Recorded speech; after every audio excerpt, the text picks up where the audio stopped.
Saludos, ¿cómo están? Bienvenidos una vez más a su programa Geopolítica al Día.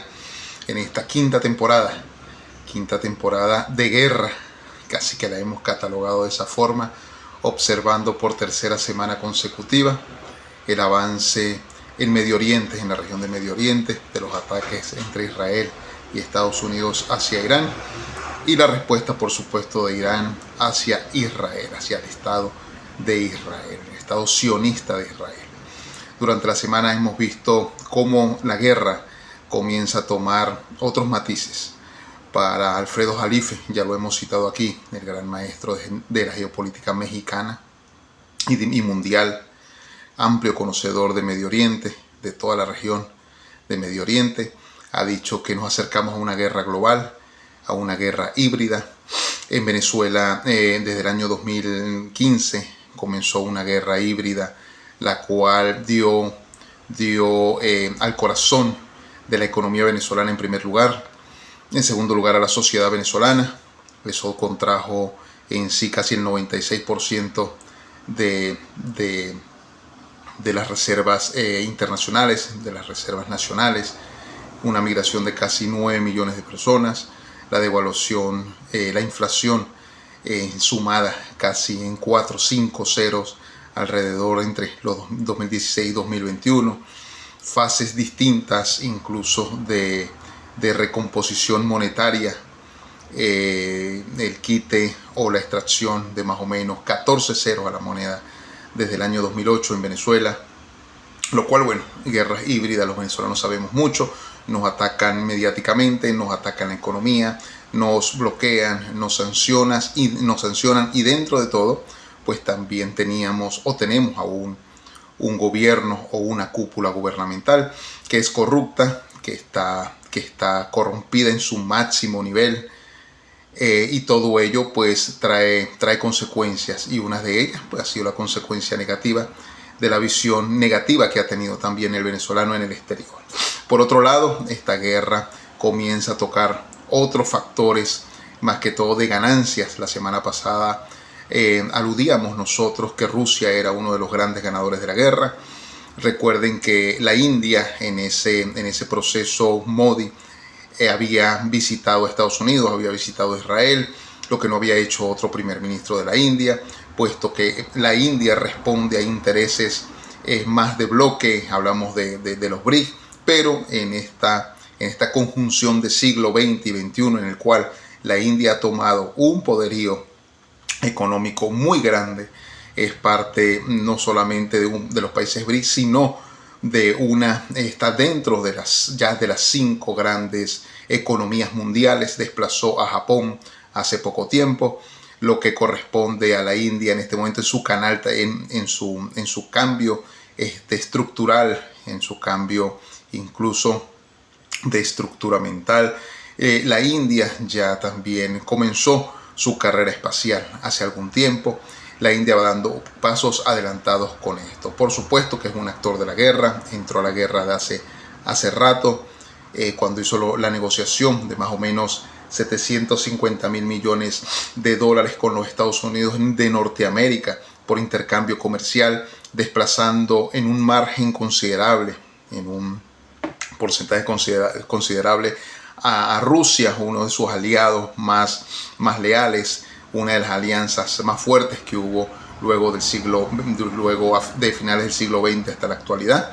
Nos encontramos que nuevamente la India está en este momento comprando petróleo ruso, ya no con descuentos, ya no con facilidades de pago, solo que bueno, ahora tiene que comprar petróleo porque en ese momento, en este caso del estrecho de Hormuz, con ese cierre temporal que hay a causa de la guerra, a causa de ser una de las herramientas geopolíticas que utiliza Irán como respuesta a los ataques de Occidente, pues Rusia y China han podido pasar sus embarcaciones de la forma más normal, han pasado comercio, han pasado gasolina, han pasado petróleo y los minerales y por supuesto el comercio estratégico que tiene allí. Implicados en la guerra está China y está Rusia, de cierta manera sí, es una ayuda logística, es una estrategia logística la que ha hecho Rusia y China con Irán en este momento, y es fácil de comprenderlo China le compra a Irán en un alto porcentaje. Irán le vende aproximadamente el 70-80% de todo lo que saca, de todo lo que produce a China, lo que es un comercio bilateral muy amplio.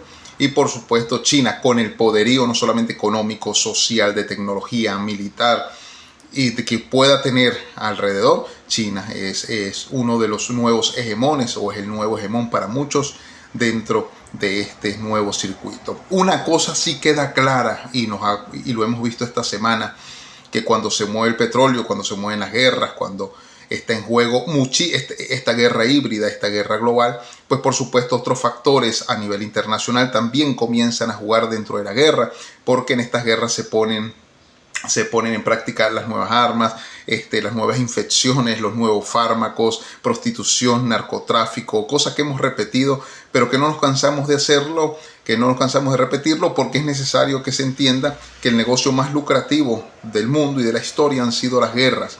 Las guerras siempre trae vencedores, siempre trae perdedores. Los perdedores parecen quedar aislados y los ganadores parecen subir un peldaño más hacia dominar el mundo. Solo que esta guerra del siglo XXI, en un planeta devaluado, devastado, con un PIB muy bajo, con un dólar devaluado, con los activos refugios cayendo, la caída del oro en las últimas 3 sesiones ha sido aproximadamente $700, $800. Ayer se ubicó la onza de oro en los 4.508, $4.510 la onza, descendió desde los 5.400 en lo que va de mes de marzo. Así que estas son las consecuencias de la causa guerra. La guerra no solamente es pelear contra mi enemigo, sino que ya en esta guerra híbrida es atacar a mi enemigo y a los amigos de mi enemigo de cierta forma, ¿no? La cyberwar, ataco con hackeo, utilizo ahora, como hace Irán, utiliza los drones como alta tecnología, envía misiles, los hipersónicos ya comenzó a utilizarlo, está con la estrategia de guerra, entendiendo su posición geoestratégica dentro de Medio Oriente, por el Mar Caspio con Rusia, un eje esencial amplio de ellos, dentro del Golfo Pérsico, la importancia de Irak e Irán, Siria, para ese Golfo Pérsico, para ese estrecho de Hormuz que está allí peleando casi, bueno, la guerra de las Termópilas parece ser esto. ¿Por qué? Porque Irán, en ese flujo importante del 20-30% del petróleo mundial que pase por allí, lo está teniendo como una herramienta, como una estrategia de guerra. En la guerra dicen que se vale todo, ¿no? Y por supuesto, si se vale todo, cada uno utiliza las armas, cada uno utiliza las herramientas que debe tener para poder ganarla.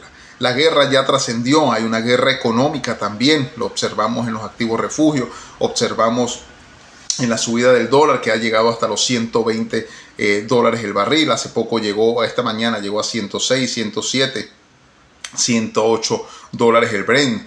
Entonces entendemos que los activos refugio, al no ser de la confianza en una guerra, el oro baja, la plata también cae, el Bitcoin ha subido. El Bitcoin usted lo puede ver como activo refugio, lo puede ver simplemente como un activo a futuro, pero en sí toda esta economía mundial comienza también a hacerse preguntas, ¿no? El sistema bancario, el sistema monetario, el sistema financiero, todo comienzan a hacerse preguntas si de esta guerra trascender, de llegar el petróleo a los 200, a los $250, ¿qué pasaría en el mundo?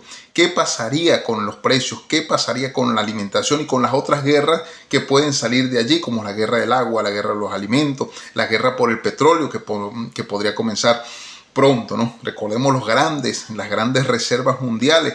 De 10 países, de las 10 principales reservas mundiales, solo 2 países, que son Canadá y Venezuela, están fuera de Medio Oriente, pero que es Kuwait, Arabia Saudita, Irak, Irán, bueno, Afganistán, que está allí, son grandes potencias petroleras. Entonces, cuando hablamos de una guerra, no solamente estamos hablando de una guerra por apoderarse, o quién domina Medio Oriente, si es Israel, si va a ser Irán, no, esto va mucho más allá. Israel lo sabe, Israel está muy claro en esto. Por ello ha entendido Israel que aliarse también con los sunitas, recordemos la división del Islam, una religión que tiene aproximadamente entre 1.800 y 2.100 millones de personas que siguen la religión, un 80% son sunitas, o un 20 o 15%, algunos dicen que un poco más de 15% son chiitas, pero eso suma la cantidad aproximada entre 400 millones de personas que van a luchar. ¿Sí? El maestro Alfredo Jalife habla de que son mártires. Y eso es lo que tiene que entender, esa es la teoría que tiene que entender Occidente. Y cuando se es mártir no le importa a ellos morir por una causa. Al final, como van a morir, prefieren morir por una buena causa. Entonces, desde allí, de esa división del Islam, esa ala que es mayoritariamente sunita, quizá obedezca en este momento al régimen sionista de Israel, para atacar, para acabar, para confrontar, para exterminar, porque esas palabras se han escuchado en algunas zonas, ¿no? Los chiitas están repartidos a nivel mundial. Hay 90 millones de chiitas dentro de Irán que también van a luchar, que también van a pelear. Entonces esta guerra, de darse un cese al fuego, sería la mejor opción en este momento para la economía mundial, para la geografía mundial, para el ingreso de dinero en las nuevas ciudadelas que están en Medio Oriente, que se mantienen de turismo, que se mantienen de las nuevas inversiones que estaban haciendo bancos, que estaban haciendo el comercio, las alianzas, el sistema financiero había sacado dinero y estaba invirtiendo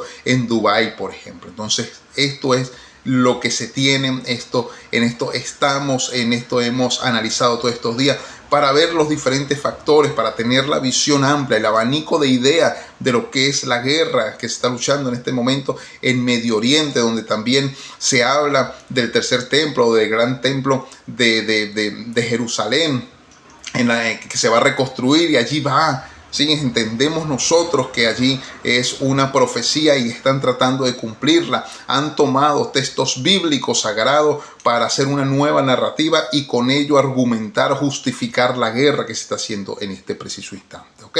Entonces, bueno, este capítulo de Geopolítica al Día lo hemos definido, lo hemos titulado como Guerra, Petróleo y Poder Global. ¿Sí?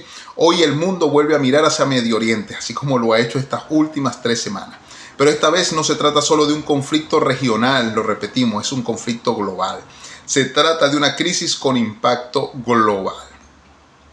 Porque cada vez que Medio Oriente entra en sesión, el mundo entero tiembla. ¿Sí? En sesión de guerra, el mundo entero tiembla. Y la razón es muy, pero muy clara. Energía, rutas estratégicas y equilibrio de poder. Si algo puede equilibrar el mundo, es Medio Oriente.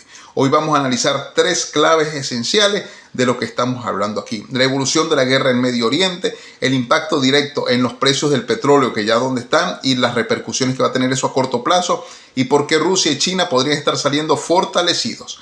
En el primer bloque vamos a adentrarnos en la guerra en Medio Oriente, el porqué de la guerra, que ya lo hemos nosotros desarrollado en otros programas, pero vamos a meterle un poco más de profundidad. Porque esto es como toda guerra, ¿no? Cuando la gota rebasa el vaso, pues por supuesto se derrama. Y esto parece ser lo que está sucediendo en la guerra. Es el resultado de tensiones acumuladas durante décadas, yo diría durante siglos. Durante siglos. Recordemos que los chiitas y los sunitas tienen ya 1400 años de guerra, 1400 años de luchas, y ahí continúan. Irán e Israel representan 2 polos opuestos en la región, por supuesto que sí. Uno es más pro-occidental y el otro no. Estados Unidos respalda a Israel, que es lo que entendemos hasta ahorita, pero es solo Estados Unidos. Pensamos al principio que iba a ser también Francia, que iba a ser Reino Unido, que iba a ser Alemania, que siempre está metido en todo berenjenal, que podía ser Japón, que podía ser también los aliados de Estados Unidos directamente, pero también que iban a incluirse los aliados directos de Irán, como China, Rusia, Corea del Norte. Entonces muchas cosas se estaban hablando, pero ojo, aquí ha prevalecido incluso una conciencia clara de estos mandatarios de que el mundo no necesita una guerra. Si tardó un tiempo considerable recuperarse el mundo, o recuperarnos todos nosotros para poder estar en este mundo, en esa segunda guerra mundial, en esa primera guerra mundial, una tercera guerra mundial sería devastadora para el planeta Tierra. Primero, porque tenemos ya en un amplio 45% todos los procesos que están siendo ya electrónicos. Con un cese, con una guerra, con una guerra que se corte, por supuesto, este tema internet, el tema digital, pues entraríamos ya en una crisis global, solo con ello, solo con ese cambio. La nueva era, el nuevo desorden mundial, el nuevo orden mundial, como ustedes lo quieran llamar, está eliminando, está prohibiendo en muchísimos países ya el dinero en efectivo. Por lo tanto, si todo tema es digital, ¿cómo vamos a hacer nosotros para acceder a comprar?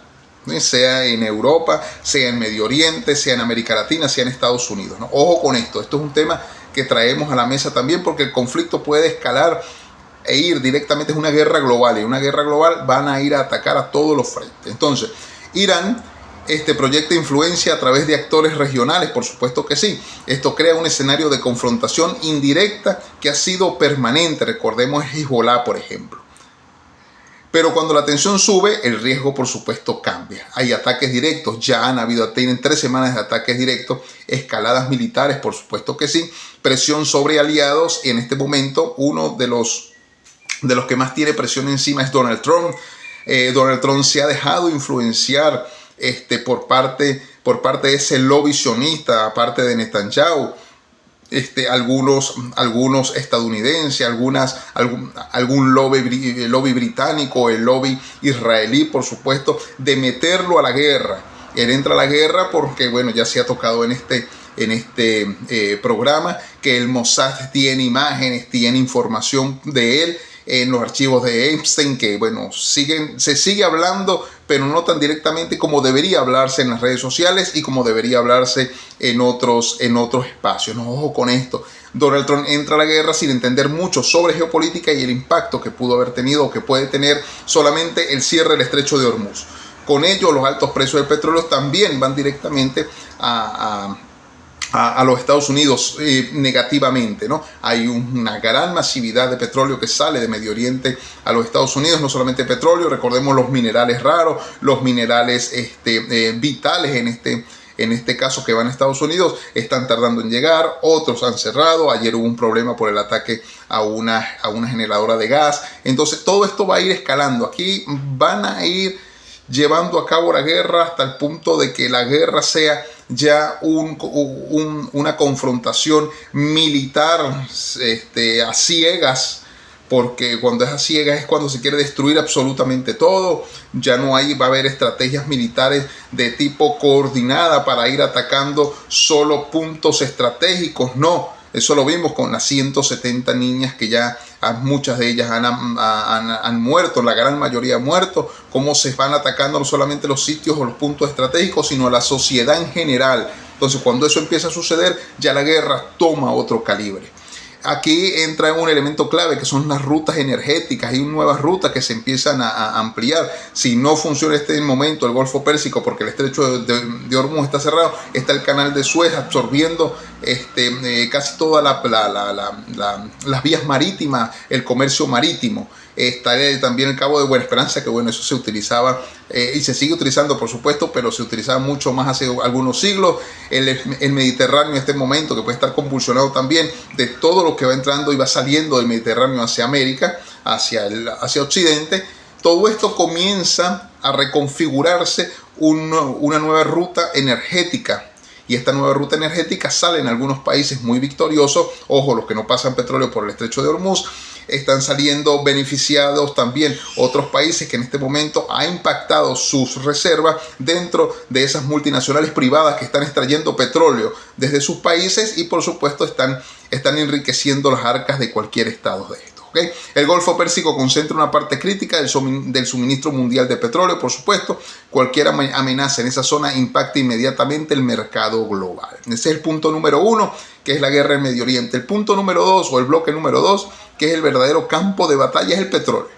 Hemos visto cómo el petróleo estuvo la mayor parte del año 2025, incluso principio del 2026, entre 58 y 62 dólares el barril de petróleo. Todos los días lo analizamos, todos los días estamos viendo precio y todos los días pensábamos que podría surgir por allí, después de la guerra de los 12 días del año pasado entre Israel, Estados Unidos e Irán, que son los mismos actores, cuando Donald Trump le mintió al mundo y dijo que ya habían acabado con Irán y, por supuesto, ya no iba a ser más peligroso.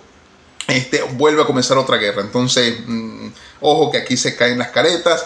cada vez que ataca a los Estados Unidos e Israel a Irán, está sentado en alguna mesa de diálogo. Estuvieron en Roma, estuvieron en el 2018, estuvieron hasta hace poco sentados cuando comienzan a atacarse. El año pasado, en la guerra de los 12 días, se mataron hasta los iraníes que fueron a hacer las alianzas, que fueron a sentarse a la mesa de diálogo, fueron asesinados también.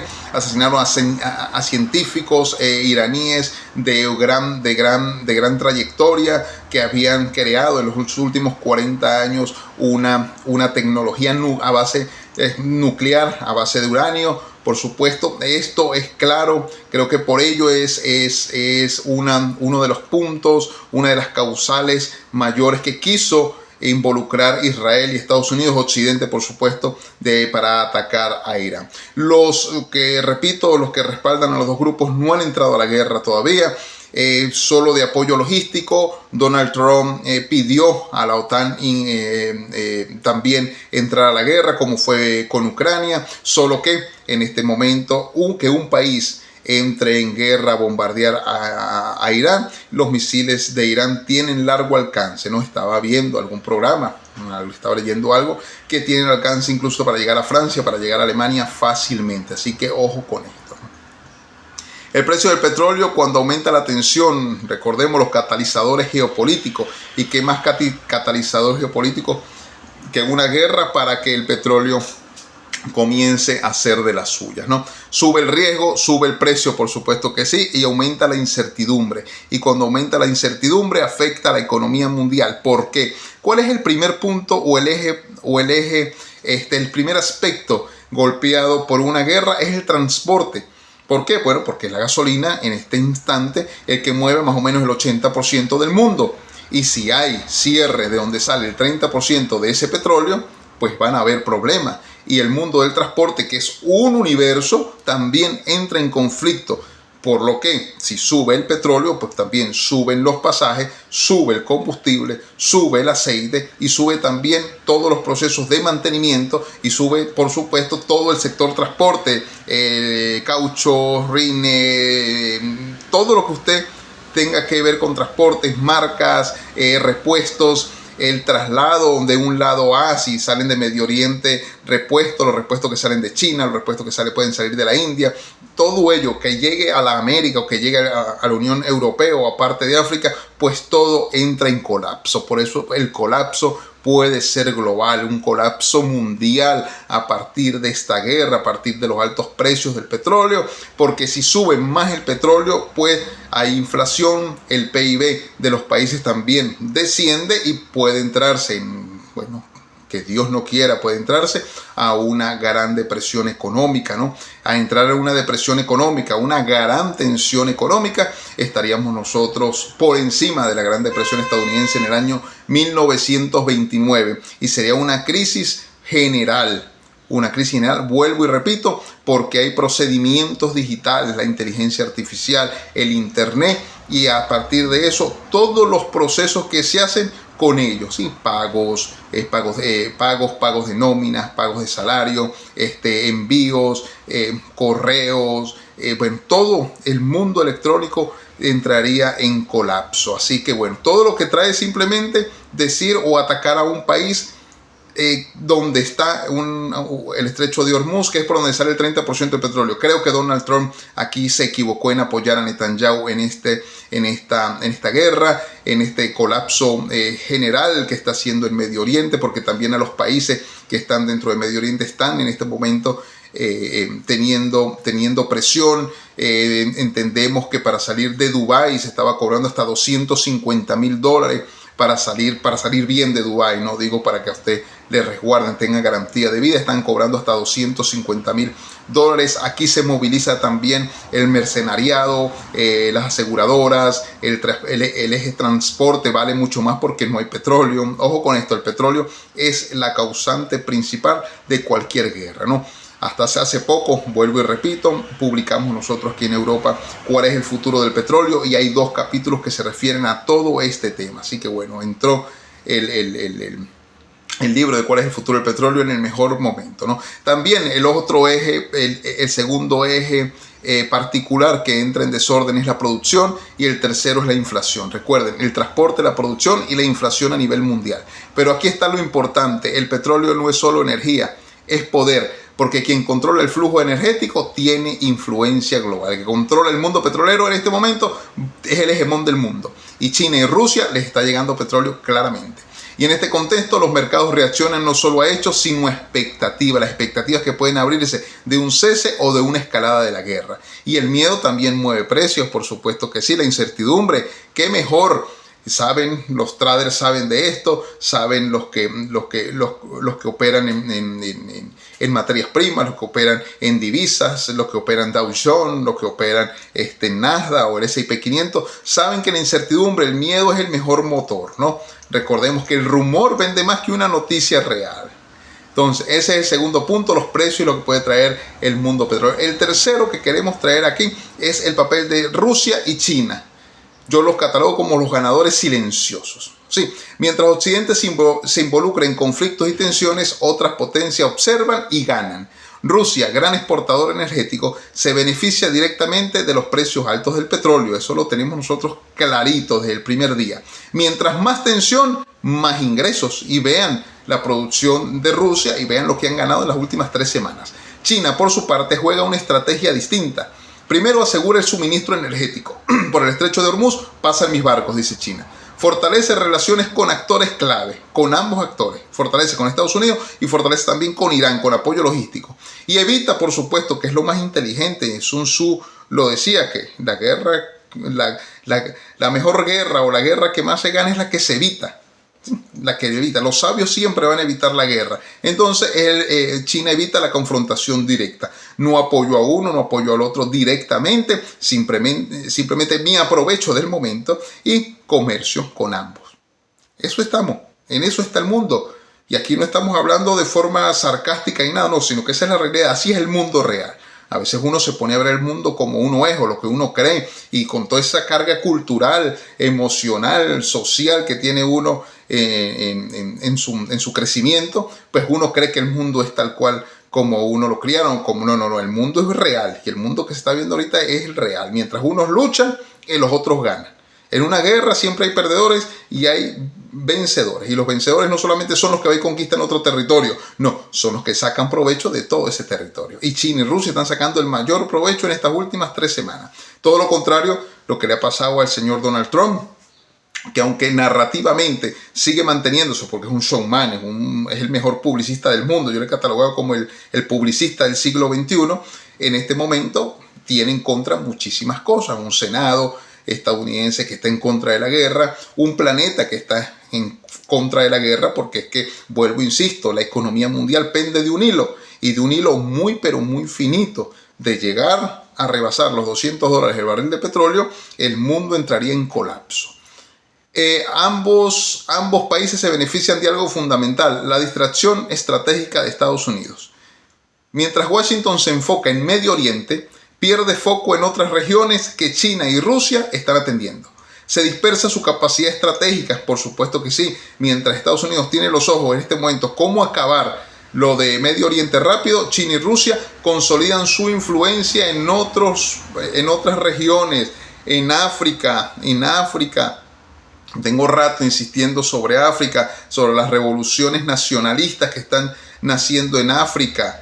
Sí, como están proponiendo monedas, están proponiendo incluso una OPEP dentro de África.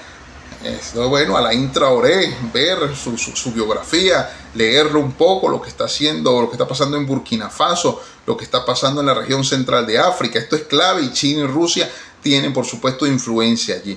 Con la Unión Europea también. Von der Leyen hace unos meses hablábamos en este programa que había hecho un intercambio de aproximadamente entre 250.000 y 500.000 millones de dólares de intercambio comercial, y la mayor parte de ese intercambio comercial eran armas. Entonces uno se preguntaba, ¿por qué el mundo se está armando? ¿Será que viene una guerra? Esa es la primera pregunta, que debe ser la pregunta más obvia, más lógica, la que está al frente suyo. Pero por detrás de esas armas pues está todo un universo armamentista que se lleva a cabo. Lo que no se ha vendido en Ucrania con Rusia, con la pelea que tienen hace 4 años, la lucha que tienen hace 4 años, se está vendiendo en esta guerra. ¿no? Se está vendiendo esta guerra. Irán está sacando lo que tenía escondido, tiene que sacarlo porque debe defenderse. Israel, uno de los ejércitos mejores preparados del mundo, también está atacando porque se ha beneficiado, ha financiado y por supuesto tiene muchísimo aporte a nivel internacional del lobby sionista, del lobby occidental, del lobby OTAN también, para atacar a Irán. Ojo, esto es un conflicto que puede ser a largo plazo. Se puede detener ahorita la guerra, pero la guerra va a continuar de aquí a 6 meses, de aquí a 1 año, si no se llega a un punto clave. Y aquí Israel quiere cosas de tipo radical e Irán pues no se queda atrás, también quiere cosas de tipo radical. Para pactar con otro, los dos tienen que estar de acuerdo en algo y los dos lamentablemente están en desacuerdo en todo. La guerra en Medio Oriente no es solo un conflicto regional, es un punto de inflexión en el sistema global. Afecta la energía, afecta la economía y afecta por supuesto el poder que tenía los Estados Unidos, el poder que podía tener China, el poder que podía tener Rusia, porque China ayer también amaneció con números rojos en toda su bolsa. La bolsa de Shanghái ayer estaba en los números rojos, pero números rojos que no se veían desde hace muchísimo tiempo. Entonces todo esto claramente está influenciado a partir de una guerra global, como lo dice el maestro Alfredo Jalife Ramírez. Entonces la pregunta final para ir nosotros concluyendo el programa es: ¿estamos viendo una crisis más? ¿Será esto una crisis más? ¿Será esto lo que nos quieren hacer entender mientras se instala o se sigue instalando un poder mundial, un poder internacional, o el inicio de un cambio profundo en el equilibrio global? Habrán cambios profundos en el equilibrio global. Este nuevo orden mundial que pretende que todos los procesos tradicionales que venían haciéndose desde 1971 cambien, pues por supuesto necesita también de una estructura muy sólida. Aquí lo único cierto es que tenemos que estar atentos, tenemos que estar en el análisis, tenemos que ir a la profundidad de los hechos, porque es la única forma de nosotros mantenernos informados. Informándonos nosotros de Instagram, de TikTok y de otras redes sociales, vamos a tener al menos 1 o 2% de la información. Si vamos un poco más allá, vamos a tener quizá un 5%. Nunca vamos a tener más del 10% de la verdadera información que el mundo tiene, que el mundo obtiene. Y esa información, por supuesto, en un planeta, en un mundo, en una era histórica donde hay muchísima información y donde encontrar la información es más oculta. Porque de una sola noticia hacen muchísimas y con eso mantienen a la población dispersa, ¿no? Y nos dispersan con guerras, nos dispersan con los Terian. Hace un mes que estaban hablando de los Terian. Nos dispersan con lo que pasó en Venezuela y sigue pasando Venezuela, porque Venezuela es un show. Venezuela sigue vendiendo a nivel internacional la mediática mundial. En sí, bueno, cuando uno está fuera de su país, aunque bueno, los sentimientos siempre están allí, uno que quisiera, bueno, regresar, quisiera ver otra Venezuela, como lo que observamos aquí en el panorama internacional, en el extranjero. Solamente los que hemos salido, los que salen, los millones de migrantes que hay en el mundo, entienden lo que hay aquí y lo que hay en Venezuela. Y con esto, bueno, entendemos también, comprendemos lo jodida que está Venezuela, lo jodida que sigue estando Venezuela y lo jodida que seguirá estando si no se toman medidas claras. Y la primera medida, lo dijimos después del 3 de enero, es que el chavismo debe salir del poder. De todo poder debe salir el chavismo, porque es necesario. No es porque uno sea antichavista ni este tipo de cosas, sino que es necesario para poder avanzar y tener otra visión del mundo, ¿no? Otra visión donde al menos los servicios públicos funcionen y donde usted tenga un salario al menos digno. Algo muy normal en cualquier país del mundo, ¿no? No estar como estamos y seguimos estando, ¿no? Entonces, bueno, por ahí algunas noticias muy alentadoras de Venezuela, por supuesto. Somos campeones del mundo en béisbol, la gran potencia venezolana al fin salió a relucir. Los criollos, los Grandes Ligas, se asumieron la responsabilidad de llevarle una alegría a Venezuela. Hemos tenido varias alegrías, ¿sí?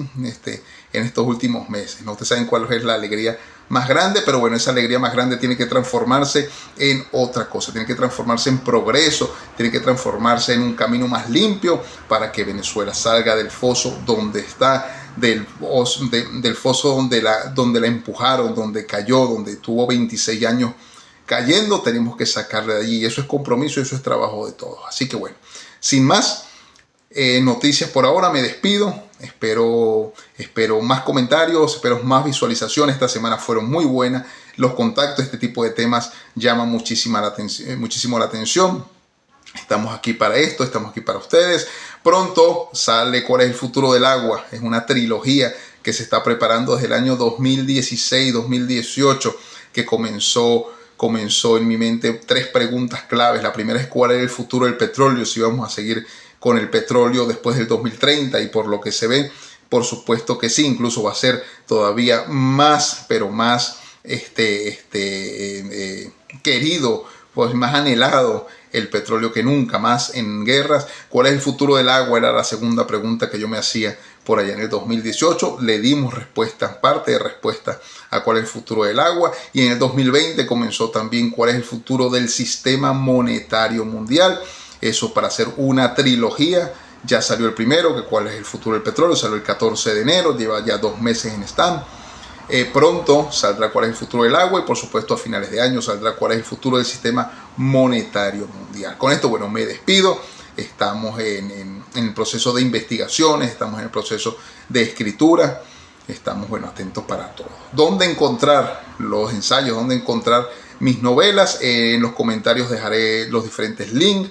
Por Amazon en cualquier país, por Mercado Libre en algunos países, y en otras librerías en Francia, en el Centro Nacional de Literatura de Francia, en París, y en todas las redes de bibliotecas, de librerías, perdón, que tiene Francia. Pueden encontrar también varios los ensayos y algunas, creo que 2 novelas que están allí también.